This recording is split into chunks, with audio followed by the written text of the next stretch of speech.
मैं supreme court का बहुत बहुत शुक्रिया अदा करना चाहता हूं। उन्होंने 21 दिन दिए हैं, एक एक दिन में 24 घंटे हैं। मैं एक दिन में 24 में से 36 घंटे काम करूंगा, पूरे देश भर में घूमूंगा इस तानाशाही को रोकने के लिए। दोस्तों, जितनी मेरे अंदर ताकत है, मेरा सब कुछ कुर्बान है देश के लिए। मेरा तन मन धन सब कुछ कुर्बान है मेरे देश के लिए। मेरे खून का एक एक कतरा मेरे देश के लिए, मेरे शरीर का एक एक कतरा, मेरी जिंदगी का एक एक पल मेरे देश के लिए। मेरे देश को बचाने के लिए मैं पूरे देश में जाऊंगा। दोस्तों, अब एक बहुत महत्वपूर्ण बात करने जा रहा हूं, उसको ध्यान से सुनना। ये लोग इंडिया गठबंधन से पूछते हैं आपका प्रधानमंत्री कौन होगा। मैं बीजेपी से पूछता हूं आपका प्रधानमंत्री कौन होगा। आप लोग सोच रहे होंगे केजरीवाल क्या बात कर रहा है, मोदी जी होंगे। नहीं, मोदी जी अगले साल 17 सितंबर को 75 साल के हो रहे हैं। बीजेपी के अंदर मोदी जी ने 2014 में मोदी जी ने खुद ने रूल बनाया था कि बीजेपी के अंदर जो भी 75 साल का होगा उसको रिटायर कर दिया जाएगा। सबसे पहले आडवाणी जी को रिटायर किया गया, उसके बाद मुरली मनोहर जोशी जी को रिटायर किया गया, फिर सुमित्रा महाजन को रिटायर किया गया, फिर यशवंत सिन्हा को रिटायर किया गया। अब मोदी जी अगले साल 17 सितंबर को रिटायर होने वाले हैं। तो मैं बीजेपी से पूछना चाहता हूं आपका प्रधानमंत्री का दावेदार कौन है। दोस्तों, अगले साल 17 सितंबर तक अगर इनकी सरकार बनी, तो उस पर भी आऊंगा मैं। अगर इनकी सरकार बनी तो पहले अगले 2 महीने में योगी जी को निपटाएंगे ये, और उसके बाद मोदी जी के सबसे खास अमित शाह को ये प्रधानमंत्री बनाएंगे। तो मैं लोगों को, देश के लोगों को आगाह करना चाहता हूं, मोदी जी अपने लिए वोट नहीं मांग रहे। मोदी जी अमित शाह को प्रधानमंत्री बनाने के लिए वोट मांग रहे हैं। मैं पूछना चाहता हूं मोदी जी से और अमित शाह जी से, ये मोदी की गारंटी पूरी कौन करेगा? क्या अमित शाह मोदी की गारंटी पूरी करेंगे?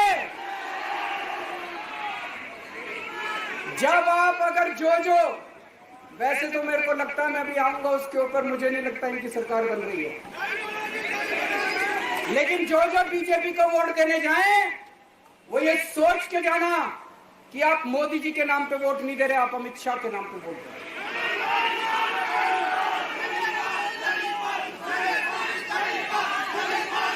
अब एक खुशखबरी है आप लोगों के लिए, अब एक खुशखबरी है, सबको बता देना जो मैंने बातें कही है बड़ी सोच समझ के कही। वहां बैठ के यही सोच रहा था 50 दिन से।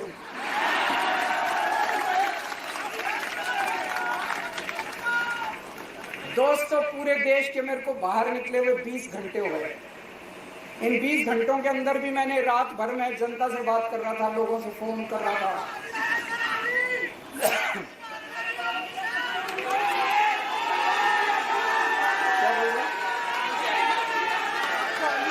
रात को आंधी आई थी,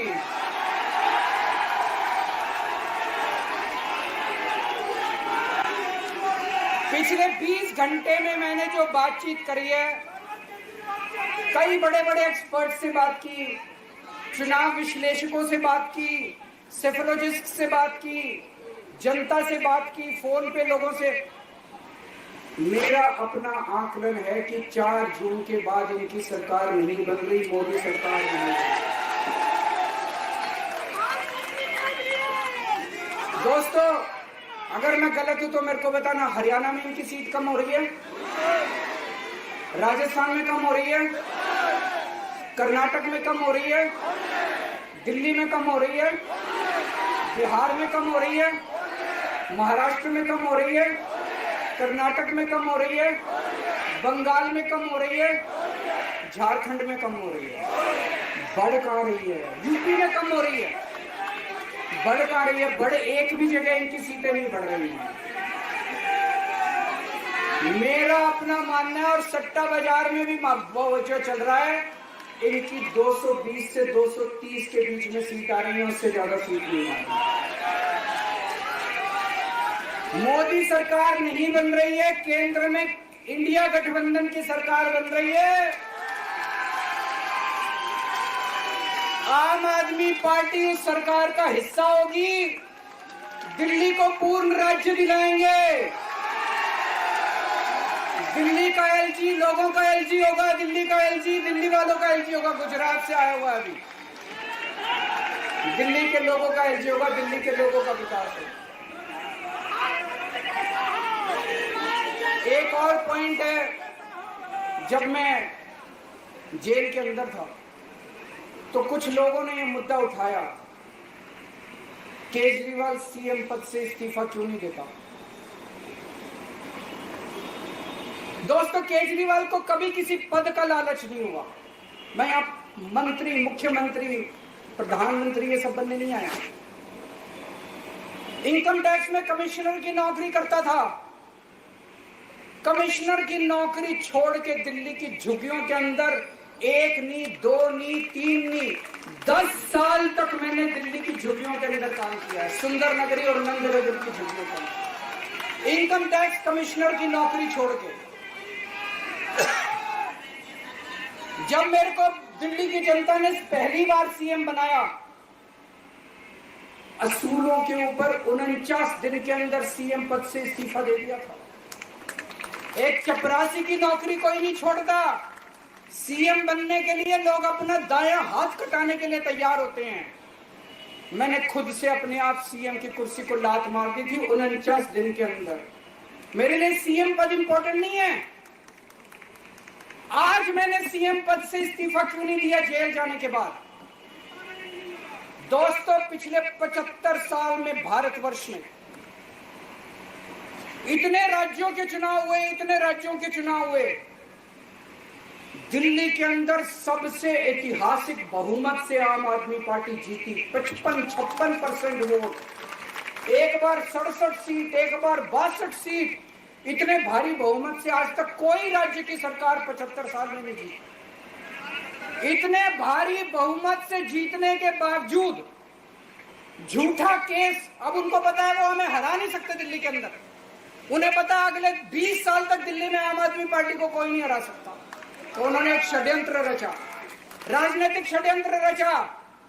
केजरीवाल को झूठे केस में जेल भेज दो, केजरीवाल को इस्तीफा देना पड़ेगा, केजरीवाल की सरकार गिर जाएगी। उन्होंने ये षड्यंत्र रचा। मैंने कहा मैं भी इस्तीफा नहीं दूंगा। तुम अगर जनतंत्र को जेल में कैद करोगे तो जनतंत्र जेल से चला के दिखाएंगे।